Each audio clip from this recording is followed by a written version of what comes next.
welcome. This is Property Hotline and I'm Kavita Krishnan. Today we are answering all your questions related to home finance. With me in the studio is PV Subramanyam. Subra is the CEO of Subra Money, www.subramoney.com. Welcome to the show, Subra. Hi. Let's get started. We have a question that's coming from Sungar. Now, he says that he has taken a home loan. 20 lakh rupees is the principal amount that is outstanding. 77 months of pending terms and EMIs are there. Interest component that he had paid in 2016-17 was 2 lakh rupees. Now, he says that he will not get the full benefit of the income tax for interest component as rates have gone down now. He asks what should he do? Is closing of the home loan a better option, or should he invest in another property, which he says is a better option? Also, before we move on to that statement that he made, that rates have gone down, so I will not get the full benefit of tax deduction for interest repayment. Could you clear that one out first? Because it is tax season. A lot of people are... Yeah, see, what he's saying is he's right now paying 2 lakhs and he's getting a whole deduction under income tax. When interest rates fall down, that will come down to 1,70,000 or 1,80,000 or something like that. So he will miss out on about 20,000 rupees. Now, the very important thing is over a 20-year period, you're repaying a home loan. He's got 77 months, that is about 6.5 years to go. In 6.5 years, you do not know what changes will happen. Now, suppose the income tax department decides to withdraw this 2 lakhs completely. Okay, suppose they simplify and they say no tax benefit for buying a house or investing in ELSS or anything like that. Then what will you do? Will you sell off the house? You buy a house because you need a house and you want to live in that house. Tax benefit is incidental. You don't buy a house just for the tax benefit. And if interest rates have gone down, he should be happy. He's going to pay lesser interest. On that, he's going to get lesser deduction. But that's still okay. Section 24 deduction, which he's talking about, is not a great deduction. It is something in which your cash is going out and not coming back. It is not like ATC. People don't seem to be understanding that. In ATC, the money that you invest in PPF or ELSS or something, you invest, you get tax benefit, and that money comes back to you. In section 24, it is money going away. It's not a great deduction. You're getting it, be happy. If interest rates go down, you will get a slightly lesser deduction. That's okay. You still have your house and you still have 6.5 years to go. You just know about this year. Next year, what changes are going to happen in income tax and interest rates, I would differ with you on that note a little bit. It is money going out, but it is money going also to build an asset. Agree. No, I'm saying instead of 2 lakhs. I mean, he is now paying 2 lakhs and he's getting a 30% benefit. Right. He will now pay 1,80,000 and get a 30% benefit. His overall cash flow is going down. He should be happy with that. He is now saying, oh, after what is going, I'm getting lesser deduction. But overall, his cash flow is improving. So he should be happy with that. Does he need another property? Should he buy? Should he get more deduction? Is a completely different question. But he's not very far away from the total deduction. He's at 2 lakhs. And he's got only 6.5 years to go. So in 6.5 years, what changes will happen? What happens if section 24 benefit is withdrawn completely? Does it mean people will stop buying houses? There is no tax benefit for getting a daughter. Essentially, I think, Subra, it's a case of looking at the glass and deciding whether it's half empty or half full over here. It's how you look at it. I mean, there are a lot of people who jump with joy at lower interest rates. Most borrowers would because, people have been through years of paying interest rates to the tune of 14% and 12%, and now you're suddenly looking at interest rates which are at 8.5%. So that is a huge benefit that you can't really write off. And the other thing, of course, like Subra pointed out, it's money that is going away and it's money that is going into an asset that you're building for yourself. So I really don't know what is a complaint over here. But yes, like Subra rightly pointed out, you buy a home to live in it. You don't buy a home for the tax deductions that you get on the home loan. That is something that you need to keep in mind. Next question, Damien writes in through email. Now he says that he has a home loan from LIC, a housing finance, for 37.85 lakhs, and this is for 20 years. Now he started the loan in November 2013 at an interest rate of 10.35%, which was fixed for 24 months. Later it shifted to a floating rate. And he says that in January 2016, the rate of interest changed to 11.45%, which is exactly what we were just telling the earlier person who's sending the question. Now, Damien says that he informed LIC regarding this raise, but did not receive any explanation. Again, recently when he asked LIC, they informed him that the HPLR based on a sanction letter has not changed and has remained at 14.2 minus 2.75%. After reading, however, the LIC ad that was issued last week listing reduced interest rates, Damien got in touch with them. And he was told that the rates are for new loans. Now, LIC Housing Finance has offered to rewrite his existing loan at 9.65%, but he has to pay a fee of 1,150 rupees. Now, he wants to know whether the above rates of LIC Housing Finance are correct. He also inquired with Axis Bank and the SBI.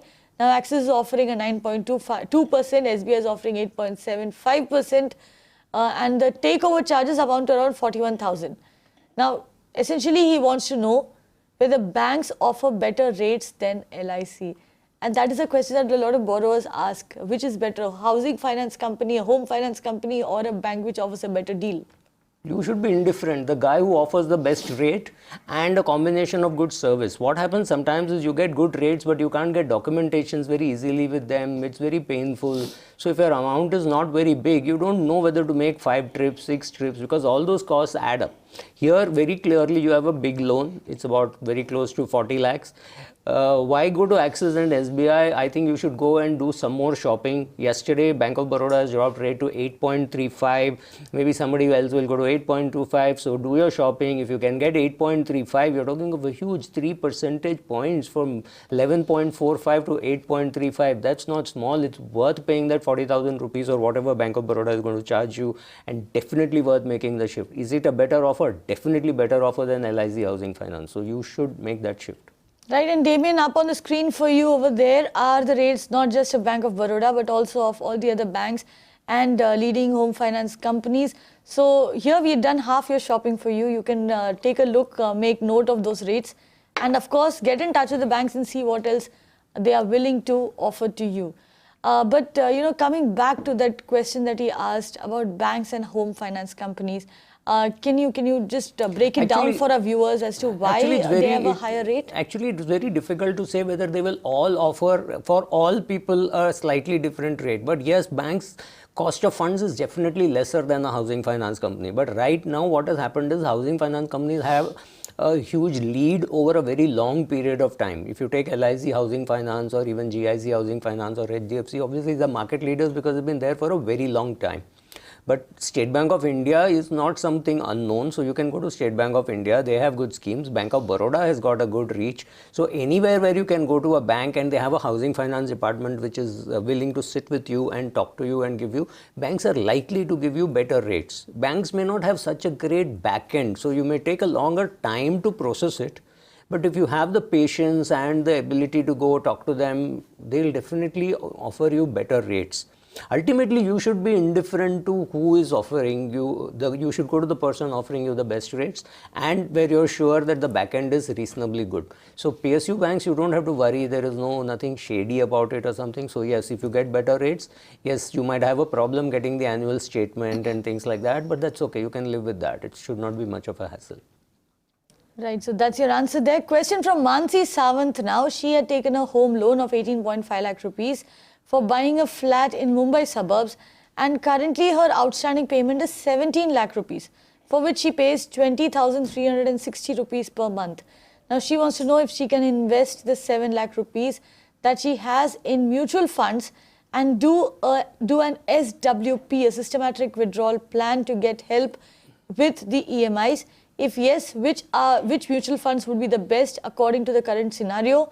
And the other thought that she has is, should she sell property and invest the amount left after paying the loan in mutual funds and purchase later near future, 4 years from now, with the gained profits?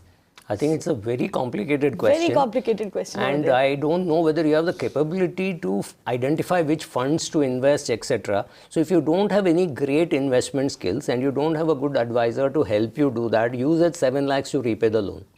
But if you're confident that you can find a good investor, sit with him and or her and do the investments, maybe this 7 lakhs can get invested smartly and you will get a rate of return greater than 8.5%, which should be your home loan interest.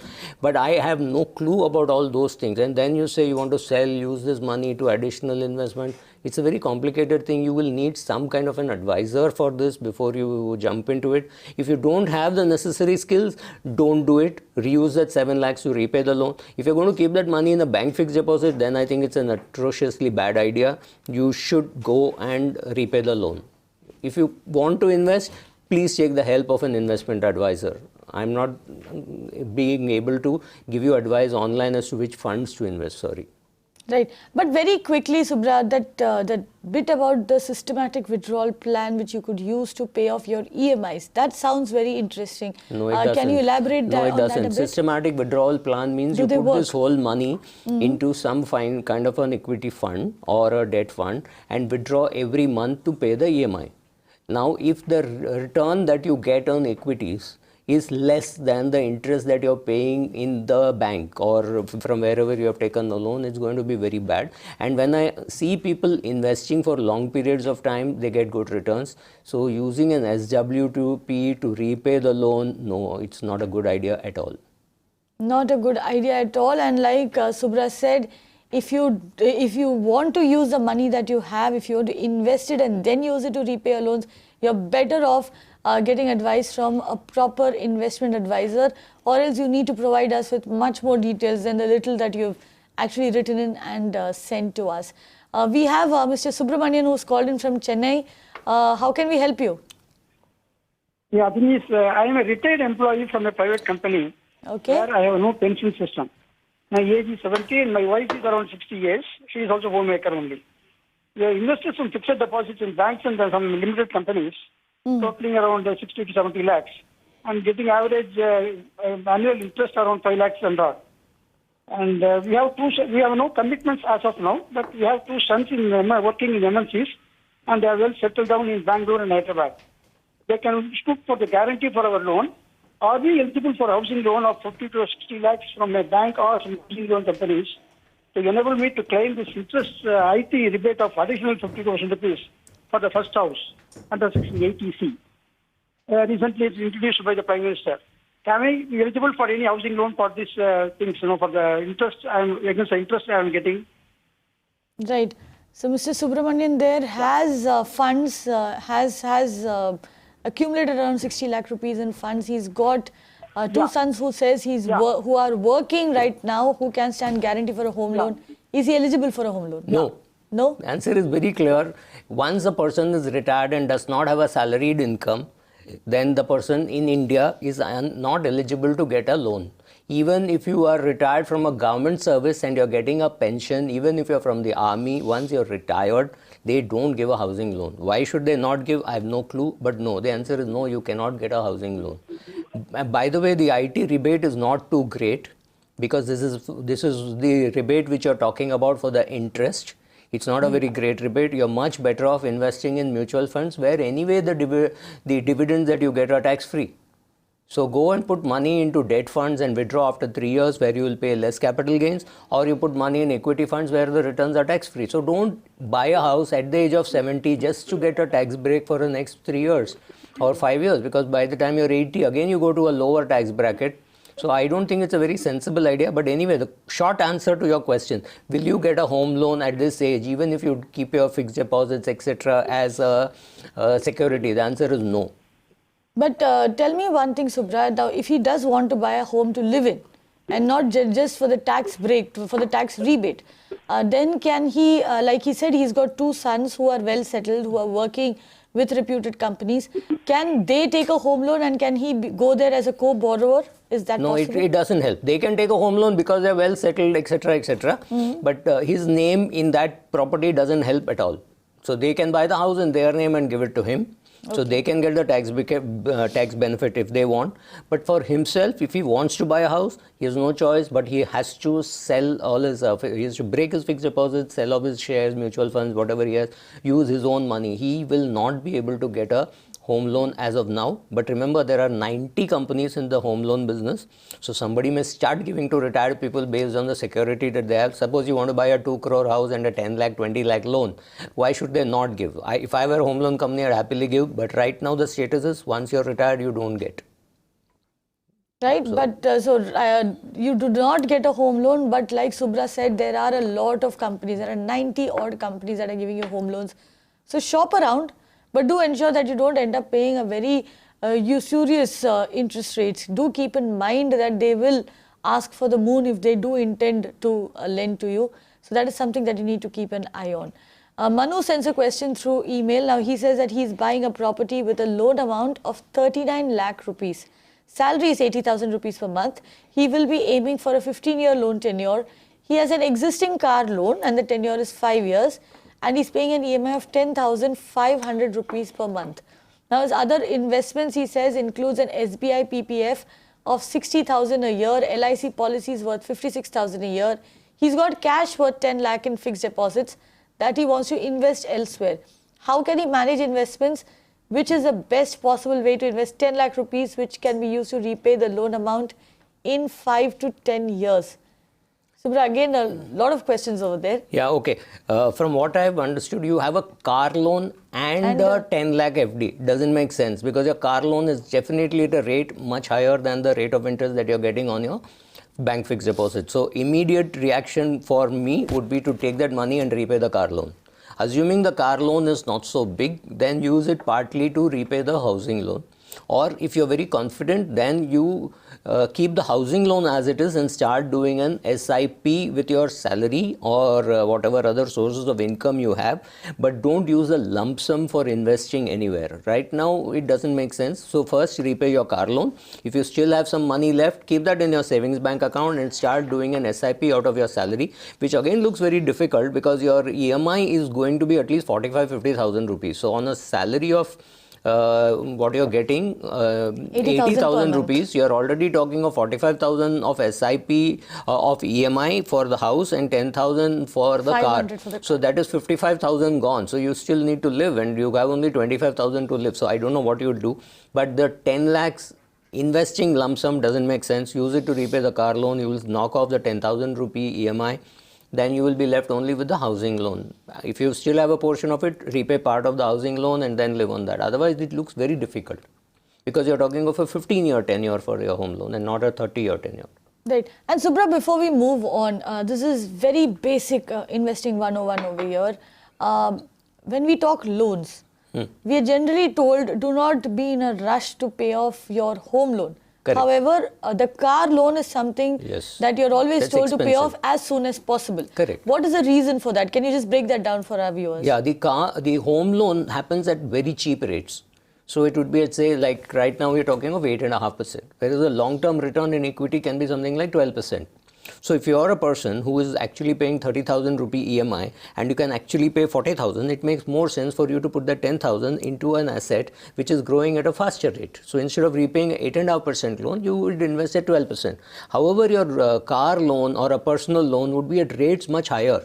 Suppose your car loan is at 14%, which means your SIP returns have to be greater than 14%, at least 1 or 2% more, because for the risk that you're taking, that's very difficult to beat. Now, your personal loan could be at 18%. Your credit card loan could be at 42%. There is no way, no instrument, no investment which can beat your personal loan rates and your credit card rates and even your car loan rates. So, all those loans first go out. So, if you come to me as an investor, first thing I would say is repay all your personal loan, repay all your credit card loan, repay all your car loan. You have a housing loan, let it be there because that's a long 20 or 25 year kind of tenure. Your SIP would again be a 20-25 year tenure. Over this period, even if you can say 1 or 2%, that's a big amount. But a car loan 5 years at 14-15%, no SIP can match that. Therefore, other loans should be repaid first and then keep the housing EMI. As your salary increases, increase the SIP and let your housing loan run for 30 years or 25 years, for whatever period you have taken that. Right, and the other thing, of course, is that as far as a car loan is concerned, if you bought a car, by the time the tenure of the car loan is over, that is, if you've taken a 5-year loan, by the time the tenure runs out, the value of the car has also gone down. You will never be able to sell the car again for the price at which you bought it. A home, however, is an appreciating asset. a residential property, and at least experience has shown us in India, prices have kept rising and they've been rising constantly. So if you hold a residential property for at least 15 to 20 years or even 10 years, you should see a decent rate of return, a decent appreciation on the price at which you bought it, and which is why it also makes sense to hold on to a home loan and pay off that car loan or the personal loan that you've taken. Question from Nagpur Karnau. He says that he's planning to avail a home loan for buying a 2 BHK flat in Pune. Now his current CTC is 5.5 lakh rupees. His wife's CTC is 4.10 lakh rupees. How much amount of loan can he avail from the bank? 5.5 and 4.10 lakhs. So about 9.6 lakhs is what he's got. So assuming he pays off about 1 lakh of income tax, so he'll have about 70,000 rupees of take-home pay between the two of them. So about 17 to 20 lakhs is what he should be able to get as a home loan, assuming they have no other car loan or any other personal loan, etc. So that's the ability to repay. 1/3 of what he is earning, he should be able to repay. Based on that, he can get a loan of about 17 to 20 lakhs. 17 to 20 lakhs is what he can take. And I've asked you this earlier, but Subra, I'll ask you again. You have their income right in front of you. How much of this should be ideally going towards loans, towards repayment of loans? That's what it will do. It will allow him to go up to 30%. But it depends on, how big a family he has. Is he supporting his parents, her parents, children, and all that? Can he afford to pay about 20,000 per month or 25,000 per month as a EMI? That's the question which he has to answer. The housing finance company is happy to lend, because 2 guarantees, appreciating asset, 30% is his own margin, so they are giving him a 70% loan. They are happy to lend, but will he be able to comfortably pay that money? In fact, start doing a recurring deposit of that amount for about 6-7 months and see whether you are able to do it comfortably. Then use that extra money that you have also for a down payment, but don't go just because they are eligible for a higher amount. Don't take it, because each individual has to answer. Suppose he is staying with his parents and he has no other expense, then he'll be able to easily pay this. But if he's supporting his parents, his children, etc., then he may not be able to pay that. So it's an individual who has to answer. Subra, that's a very smart thing that you said, and that is something that probably all those who are tuning in, all our viewers who plan to buy a home, plan to take a home loan, should ideally do it. Start a recurring deposit and have a loan amount in mind. Figure out what is the EMI that you would have to pay for that loan amount, and start putting that money in the bank for the next 6 months. See how comfortable you are doing that. Based on that, you can then go ahead and actually approach the bank for a loan. The net result, of course, is that you have some money in the bank that can go towards your down payment. It could also help you in a rainy day. If you already have your down payment saved up, this is money that could bail you out on a rainy day if in case you're not able to make those EMIs for whatever reason. That's a great tip that you've given out, Subra. But let's move on to our next question. This is a question that we had got for our tax show, in fact, and we decided to take it on home finance as well because there were a lot of questions that weren't answered in that particular earlier. Iyer writes in, and he says that he has a home loan for 5.5 lakh rupees as of now. It was 17 lakhs 10 years ago. And it has been reducing. He has been prepaying of the loan, so the liability has been reducing. Now for FY 15-16, he says, I'm losing out on interest exemption of 2.5 lakh rupees as annual interest is around 70,000 rupees. Now principal figure along with PPF contribution of 20,000 rupees manages his 80D contribution. 80C it should be. Yeah. It should be 80C. Yeah. He says that he, however, has a capacity to repay the above home loan in full. But if he does that, he would miss out on principal and interest exemptions. So he wants to know what he should do. His tax burden is absolutely high because of the above reason. Another home loan, which he also holds, is around 11.95 lakh rupees. But the possession of this house will be available only after 1 year. So he's unable, of course, to consider the EMI component in his IT calculations. Now he wants to know, does he have to repay in installments and reduce his liability? Again, if he does so next year, would he be falling short of IT exemptions? So what should he do here? Yeah, right now he can repay in installments so as he gets his IT exemptions for maybe 2-3 more years. But buying an asset just because you're getting a tax break is not a very sensible thing to do, because here the interest that is going out is staying out, it's not coming back. So it's a myth that you're getting a tax benefit. Okay, now suppose you're paying 11% interest and on that you're getting a tax rebate. Remember, you're getting only on 2 lakhs, you're not getting on the whole amount. So what is happening is it's reducing the cost of funds. Okay, now look at it as a business decision. If you buy a house on which you are paying 10% interest or 11% interest, you are effectively paying about 8% interest to that extent because of you getting the tax benefit. Now suppose the house does not appreciate by more than 8%. Suppose it appreciates only by 6 or 7%, you're still losing. So when you're looking at this tax, don't look at tax alone. See also whether the house is appreciating at a rate greater than your cost of funds. Most of the time the answer is no. If your cost of funds is 11% or 12%, the house is appreciating at 7%, you're not getting the benefit. So first, don't get carried away by the IT exemption. Secondly, you don't make a commitment for 20-25 years based on a tax exemption. Remember, the earlier tax laws said they're going to remove this.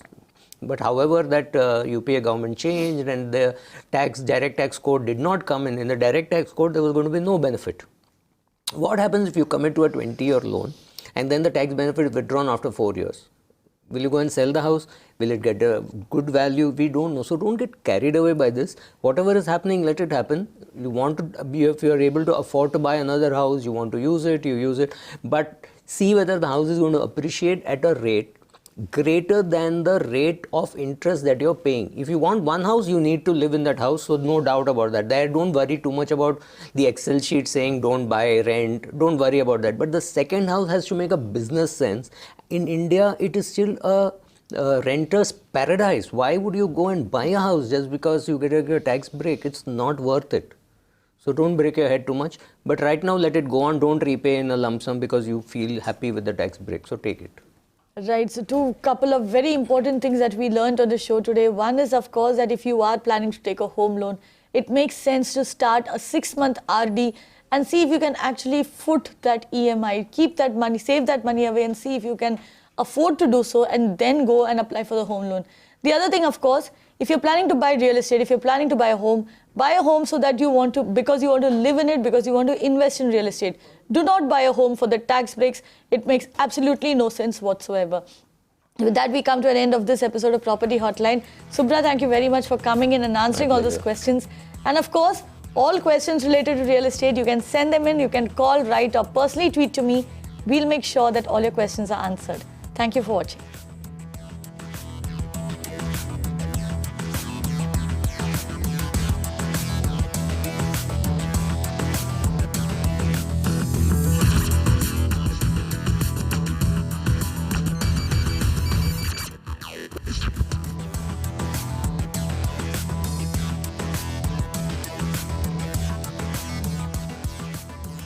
You can watch live TV on our website mpnow.in.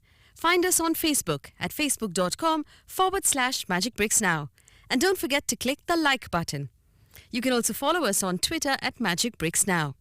To stay updated with all our programming, hit the subscribe button on our YouTube channel by logging on to youtube.com/magicbricksnow.